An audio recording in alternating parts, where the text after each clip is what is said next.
Assalamualaikum warahmatullahi wabarakatuh. Halo kawan bisa, bagaimana kabarnya hari ini?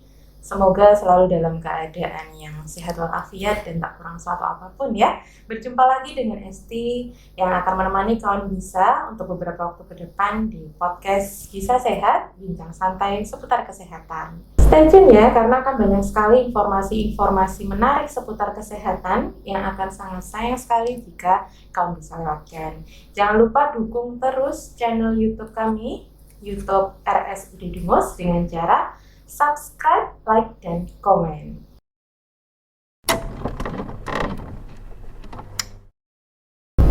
Bisa Sehat kali ini akan membahas tentang Hari Cuci Tangan Sedunia ya, yang bertepatan pada tanggal 15 Oktober 2022. Hari Cuci Tangan Sedunia ini juga dikenal dengan sebutan Global Hand Washing Day ya. Peringatan ini diperingati secara global atau mendunia sebagai bentuk kampanye terhadap pentingnya cuci tangan untuk kesehatan kita semua. Nah, untuk tema tahun ini, tema Hari Cuci Tangan Sedunia ini adalah Unite for Universal Hand Hygiene. Nah, seberapa pentingnya sih cuci tangan hingga dunia menjadikan tanggal 15 Oktober ini sebagai peringatan Hari Cuci Tangan Sedunia ya. Mari kita upas tuntas bersama narasumber kita pada pagi hari ini. Spesial sekali karena biasanya kita kedatangan satu narasumber, tapi khusus hari ini kita spesial ada dua narasumber langsung hadir di podcast Bisa Sehat. Yang pertama mari kita sambut Ibu Supaminingsih ya, dan ada Ibu Rina Ariswari. Oke, ya. Mungkin kalian bisa penasaran siapa sih narasumber kita hari ini ya kan? Monggo silahkan Ibu Supaminingsih. Terima kasih Mbak Esti atas kesempatan kali ini. Bismillahirrahmanirrahim. Assalamualaikum warahmatullahi wabarakatuh. Perkenalkan, saya atas nama Supaminingsih sebagai IPCN Rumah Sakit Umum Dungus. Dan saya membawakan saya sebagai Duta Hand Hygiene. Silahkan Mbak Rina. Hai kawan bisa, perkenalkan saya adalah salah satu perwakilan dari Duta Rumah Sakit Umum Dungus Madiun. Ya, jadi Ibu Supaminingsih, kita panggil Bu Pami aja nih Bu untuk selanjutnya. Jadi Bu Pami ini di Rumah Sakit Umum Dungus sebagai IPCN ya, atau apa Bu? Infection Prevention Control Nurse. Oke, Infection Prevention Control Nurse atau biasa disebut perawat PPI ya Bu ya, benar. Nah, untuk Ibu Rina ini sebagai Duta Hand Hygiene, betul ya? Ya, betul. Duta Hand Hygiene. Nah, sebelum kita melangkah lebih lanjut Bu, mungkin apa sih itu hand hygiene ya? Mungkin kalian bisa ada yang belum tahu nih, silakan. Ya. Untuk hand hygiene adalah proses secara mekanis untuk menghilangkan kotoran dari kulit tangan kita. Bila tangan tampak kotor, kita menggunakan air mengalir dan sabun antiseptik. Bila tangan tidak tampak kotor, kita menggunakan cairan yang berbasis alkohol atau disebut dengan hand rub. Untuk kali ini, tapi tema kita adalah menggunakan cuci tangan menggunakan air mengalir dan sabun antiseptik. Jadi, untuk hand washing waktunya kira-kira 40-60 detik. Untuk hand rub waktunya 20-30 detik. Oke, jadi untuk hand hygiene itu tadi yang Ibu Pami sudah jelaskan, apabila tangan kita kotor. Nah, tujuannya apa Bu? Tujuannya karena tangan kita yang kita ketahui tidak bisa disterilkan ya Mbak Esti dengan autoclave. Nanti kalau disterilkan. Tujuan utamanya adalah menurunkan jumlah mikroorganisme patogen yang ada di kulit tangan kita, sehingga tangan kita seminimal mungkin adanya mikroorganisme tersebut. Dan mikroorganisme yang ada di tangan kita itu ada dua flora yang diketahui Mbak Esti. Yang pertama adalah flora transient, yang kedua adalah flora resident. Untuk flora transient ada di permukaan kulit kita, di superficial, itu sangat mudah didapat melalui kontak dan sangat mudah juga untuk dibersihkan dengan melakukan hand hygiene yang benar. Oke. Sedangkan untuk kuman atau flora resident itu ada di lapisan epidermis atau di kulit folikel rambut. Jadi lebih bawahnya dalam. lagi gitu ya Bu. Ya, oke. Terus itu sangat sulit dibersihkan. Dia menyebabkan hais pada saat tindakan pembedahan. Tunggu dulu Bu Fami, mungkin bisa dijelaskan dulu ke kawan bisa hais itu apa ya Bu? Ya, terima kasih kawan bisa. Hais adalah infeksi yang didapat di rumah sakit atau fasilitas pelayanan kesehatan, di mana saat pasien tersebut masuk rumah sakit tidak sedang infeksi atau tidak sedang masa inkubasi. Kemudian atau infeksi yang didapat setelah melakukan pembedahan, terutama adalah orang-orang atau pasien yang dipasang pen. Itu kita observasi selama 90 hari. Atau petugas karena pekerjaannya. Kalau petugas karena pekerjaannya misalnya yang saat ini sudah terjadi adalah terpapar COVID, itu juga bisa masuk hais. Atau tertusuk jarum. Tertusuk jarum saat menyuntik ya Bu ya mungkin itu ya. juga masuk hais. Oh iya. Gitu. Jadi tujuannya hand hygiene untuk itu ya Bu ya, karena itu tadi tangan kita nggak selalu bersih, betul ya Bu ya. Ada mikroorganisme macam-macam nih gitu. Nah, lalu siapa yang wajib melakukan hand hygiene ini Bu Fami? Yang wajib melakukan hand hygiene adalah semua orang yang mempunyai tangan. Semua orang yang punya tangan ya. Bagus sekali. Kalau tidak punya tangan otomatis nggak bisa melakukan hand hygiene. Semua orang yang mempunyai tangan. Untuk di rumah, misalnya ya seluruh anggota keluarga wajib melakukan hand hygiene. Kalau di rumah itu biasanya sebelum menjamah bahan makanan, kemudian sebelum makan. Kalau ada bayi atau ibu menyusui berarti sebelum menyusui dan setelah mengganti popok. Sebelum kontak dengan bayinya ya sebelum menyusui harus hand hygiene dulu karena tangan tadi ya dengan kuman. Kemudian setelah mengganti popok, kemudian setelah buang air kecil atau air besar. Kemudian kalau ada hewan peliharaan, setelah memegang hewan peliharaan, apapun itu hewan peliharaannya. Untuk saat ini karena ini masih pandemi belum usai, kita masuk di fase new normal, lebih baik sebelum masuk rumah setelah bepergian itu kita juga melakukan cuci tangan, alangkah lebih bagusnya seperti itu. Iya, karena kita nggak tahu ya Bu, kita di luar tuh pegang apa gitu ya Bu, daripada nanti kita bawa kuman ke rumah gitu ya. Jadi lebih baik kita prevensi cuci tangan dulu sebelum masuk rumah gitu. Betul sekali. Ya, terus untuk di rumah sakit siapa yang perlu cuci tangan atau di rumah sakit atau di fasilitas kesehatan lainnya? Itu adalah semua orang yang kontak dengan pasien. Itu adalah misalnya dokter, perawat, terus yang utama lagi apa? Keluarga pasien otomatis selalu kontak dengan pasien. Kemudian tenaga teknis lainnya, misalnya fisioterapi, kemudian ada laboratorium, terus kemudian tenaga kesehatan lainnya yang walaupun tidak kontak langsung seperti farmasi, gizi, atau petugas yang berkontribusi terhadap prosedur pasien. Dan semua orang yang bekerja di fasilitas pelayanan kesehatan. Untuk di fasilitas kesehatan. Terus caranya ada 5 momen untuk di rumah sakit dan fasilitas kesehatan. Apa saja itu 5 momen? 2 sebelum dan 3 sesudah. Yang pertama, sebelum kontak dengan pasien. Yang kedua, sebelum melakukan tindakan aseptik. Yang ketiga, setelah kontak dengan cairan tubuh. Yang keempat, setelah kontak dengan pasien. Dan yang tidak dilupakan adalah yang kelima, setelah kontak dengan lingkungan pasien. Ya. Jadi tadi Ibu kami contohkan untuk yang di rumah, lingkungan keluarga, dan lingkungan di fasilitas kesehatan. Tentu saja selain dari lingkungan keluarga dan fasilitas kesehatan, di luar itu pun juga pastinya wajib cuci tangan kan Bu ya? Cuci tangan kan tidak hanya ini tenaga kesehatan, ini bukan gitu kan. Jadi semua orang yang punya tangan tadi ya Bu. Tadi semua orang yang punya tangan wajib melakukan cuci tangan. Iya.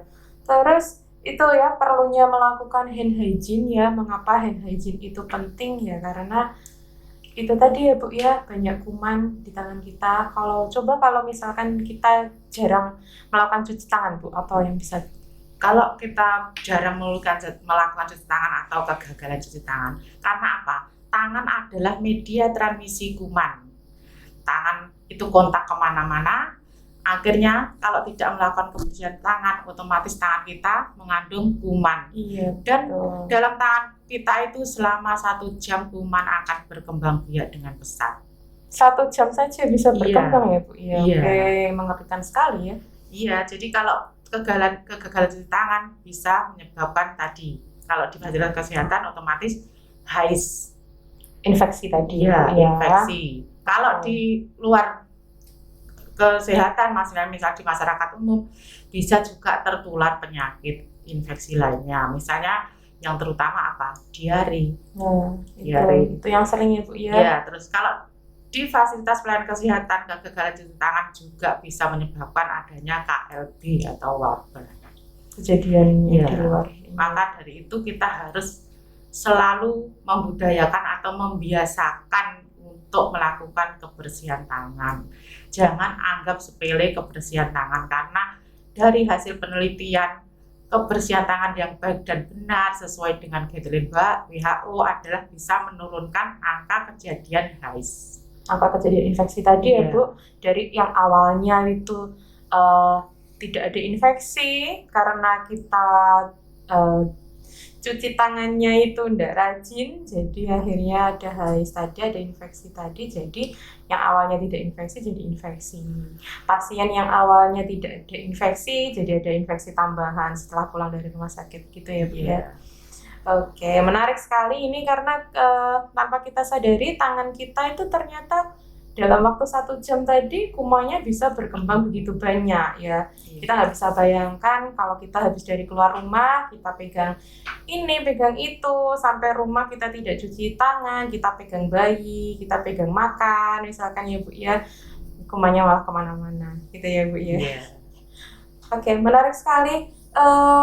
Terima kasih Bu Pami untuk bincang-bincang kali ini. Nah, saya giliran ke Ibu Rina ini ya. Saya penasaran ini. Ternyata ada duta hand hygiene ya. Jadi kalau untuk kawan bisa mungkin belum familiar ya, ada duta hand hygiene ya di rumah sakit. Nah, duta hand hygiene itu apa, Bu Rina? Ya, jadi begini Mbak Esti. Kebetulan di rumah sakit Dungus ini kan ada PPI. Jadi saya adalah salah satu bagian dari duta hand hygiene sebenarnya. Sebenarnya tim kami itu ada 3. Ada 3 Iya, duta. ada 3. Iya, itu tugas kami adalah memberikan edukasi atau penyuluhan, memantau pelaksanaan hand hygiene-nya itu langsung ke petugas pelayanan kesehatan dan juga ke pengunjung pasien. Pengunjung pasien kenapa harus diedukasi? Karena kan mereka itu sebagai perantara. Jadi kadang kan yang memegang langsung pasiennya itu kan dari keluarganya sendiri. Betul. Nah, itu setiap kali mereka datang sering kami edukasi untuk bagaimana pentingnya hand hygiene itu. Nah, selain itu kami juga sering seperti sosialisasi ya kepada teman-teman kita, petugas kesehatan. Teman-teman kami dari Duta Hand Hygiene itu mempunyai tugas untuk membagi waktu sosialisasi ke teman-teman seperti itu. Oke, jadi tadi ada tim ya, sebenarnya ada tim Duta Hand Hygiene lah, Ibu Rina ini salah satunya ya, kita undang ke podcast kita hari ini. Nah, tugasnya itu tadi jadi tidak hanya kita nakesnya aja ya, tapi ternyata juga memantau hand hygiene dan mengadakan penyuluhan ya, edukasi ke keluarga pasien. Karena setiap hari yang kontak dengan pasien tidak hanya tenaga kesehatan tapi juga keluarganya. Iya, betul. Nah, tugasnya tadi berarti gimana Mbak? Setiap hari kah atau ada momen-momen tertentu nih? Nah, kita harus ke misalkan penyuluhan untuk teman-teman gitu, teman-teman tenaga kesehatan. Nanti ada waktu untuk keluarga pasien atau setiap hari gimana Mbak? Iya betul. Jadi tugas kami itu tidak setiap hari, memang ya kita bagi waktu. Kadang di waktu longgar kami atau kalau enggak waktu ada kegiatan dari rumah sakit. Kalau untuk pengunjungnya di setiap kali pengunjung datang yang baru dan bisa jadi kalau ada pengunjung yang lagi ramai, biasanya kita melakukan sosialisasi di situ untuk pengunjungnya. Tapi kalau untuk teman-teman, biasanya kalau sedang ada kegiatan di rumah sakit seperti sosialisasi, kita bisa usahakan untuk masuk ke dalam kegiatan tersebut untuk sosialisasi hand hygiene-nya. Oke, berarti ada momen-momen tertentu nih. Iya. Kita cari yang ramenya. Betul. Ada rame, kita masuk sosialisasi. Nah, bagus juga itu. Soalnya kita juga perlu ini ya, refreshing gitu. Iya, Padahal kan betul. namanya orang kita lupa ya, Mbak. Lupa nggak cuci tangan maksudnya ya. Adalah penting sekali ya. Ya, betul makanya. Jadi untuk keluarga juga kita ingatkan lagi, jangan lupa cuci tangan ya, karena itu tadi untuk teman-teman juga kita ingatkan, ini loh cuci tangan yang benar gitu. Nah, mungkin Bu Rina hari ini bisa mempraktekkan bagaimana praktek cuci tangan yang benar ya. Monggo silakan. Ya kawan, bisa seperti yang disampaikan oleh Bu Pami. Kalau untuk cuci tangan itu ada dua teknik pakai air dan pakai alkohol. Saya akan mencoba praktekkan bagaimana cuci tangan yang benar. Mari kita lakukan sambil bernyanyi, karena kalau biasanya sambil bernyanyi itu ingatan pasti lebih tajam. Betul. Kalau nggak gitu, kita pasti lebih asik. Oke, Ya, mari kita coba ya. Gosok telapak tangan, punggung kanan dan kiri, dan sela-sela jari-jari saling mengunci. Usaplah ibu jari, ujung jari. Tangan bersih, bebas dari infeksi. Oke, menarik sekali ya, karena kita kalau pakai lagu memang betul kata Bu Rina. Kalau kita pakai lagu itu pasti lebih melekat ya, pasti lebih melekat, lebih kita cuci tangan juga sambil nyanyi juga Lebih asik, lebih asik, lebih Iya, happy betul. gitu ya. Jadi tadi ada 6 langkah, ya Iya, betul betul. ya, ada 6 langkah. Nah, nanti kalian bisa praktekkan di rumah, di tempat kerja ya, kapanpun nggak nunggu tangan kotor ya, karena kita nggak tahu, kayaknya sih tangan kita bersih tapi ternyata kan kumannya banyak sekali ya, jadi harus sering-sering cuci tangan gitu ya. Terima kasih Mbak Rina untuk praktek cuci tangannya, menarik sekali, pakai lagu ya. Nah tadi Bu Pami, kita kembali lagi ke Bu Pami ya, oke? Jadi untuk kembali lagi ke tema tadi ya, di awal saya sudah singgung sedikit bahwa tema Hari Cuci Tangan Sedunia atau Global Hand Washing Day ini adalah Unite for Universal Hand Hygiene ya, atau kalau diterjemahkan itu artinya adalah bersatu untuk kebersihan tangan secara universal atau sedunia ya. Mungkin bisa lebih dijabarkan Bu maksud dan tujuannya. Bersatu untuk kebersihan tangan secara universal ini maksudnya bagaimana? Silakan. Terima kasih kawan bisa. Untuk Hari Cuci Tangan Sedunia ini pertama dicetuskan tahun 2008 oleh organisasi The Global Partnership Hand Washing atau GPH. Kemudian bertujuan untuk meningkatkan kesehatan di seluruh dunia melalui cuci tangan yang sangat mudah untuk dilakukan. Kemudian sarana dan prasarananya juga sangat mudah dijangkau dan lebih efektif. Kemudian dari semua itu kita butuh dukungan untuk melakukan kampanye ke masyarakat di sekitar kita. Yang pertama, dukungan pemerintah itu sangat penting. Dari pemerintah melalui kebijakannya, pembiayaannya, sarana dan prasarananya, kemudian upaya untuk mempromosikannya, kemudian membudayakannya.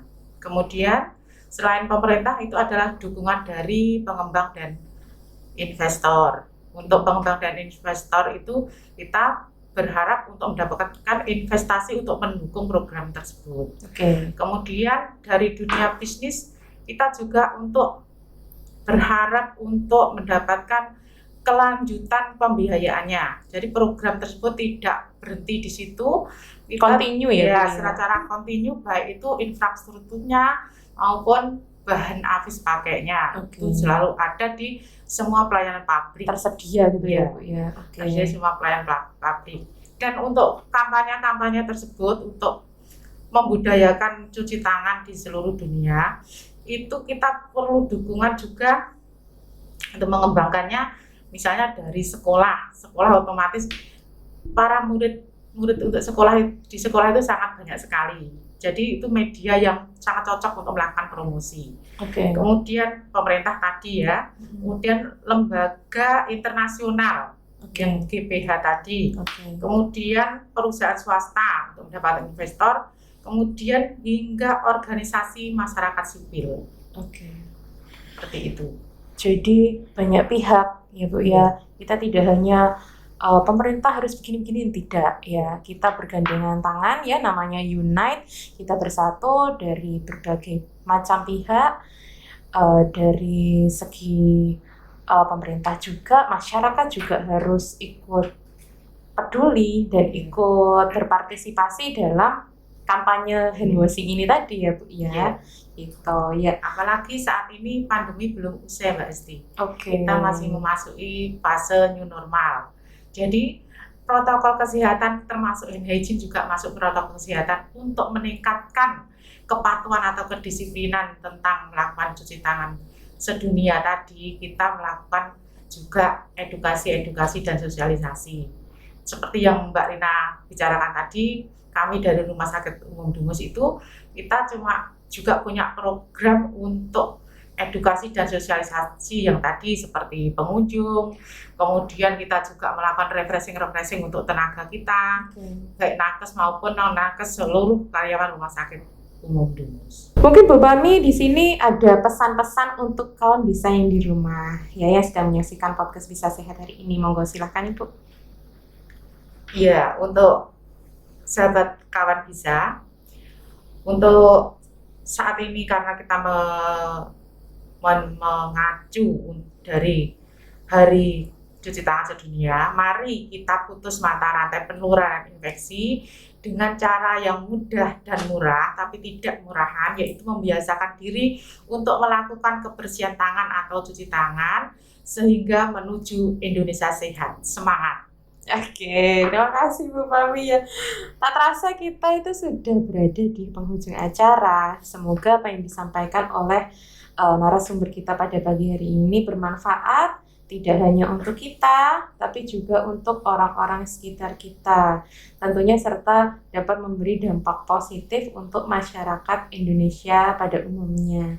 Saya ucapkan banyak terima kasih untuk Bu Pami dan Bu Rina yang sudah meluangkan waktunya untuk bisa berbincang bersama saya di podcast Bisa Sehat hari ini ya. Saya ingatkan sekali lagi untuk kawan bisa dan masyarakat bahwa cuci tangan itu mudah. Ya, mudah dan murah, tapi tidak murahan gitu ya. Jadi saya harap kawan bisa yang di rumah setelah menonton podcast ini jadi meningkatkan kesadarannya tentang cuci tangan gitu ya. Ya, cukup di sini perjumpaan kita. Jangan lupa selalu dukung kami dengan like, komen, dan share channel YouTube RSUD Dungus. Untuk Indonesia yang lebih sehat, saya Esti mohon undur diri. Sampai jumpa di podcast Bisa Sehat episode selanjutnya. Terima kasih.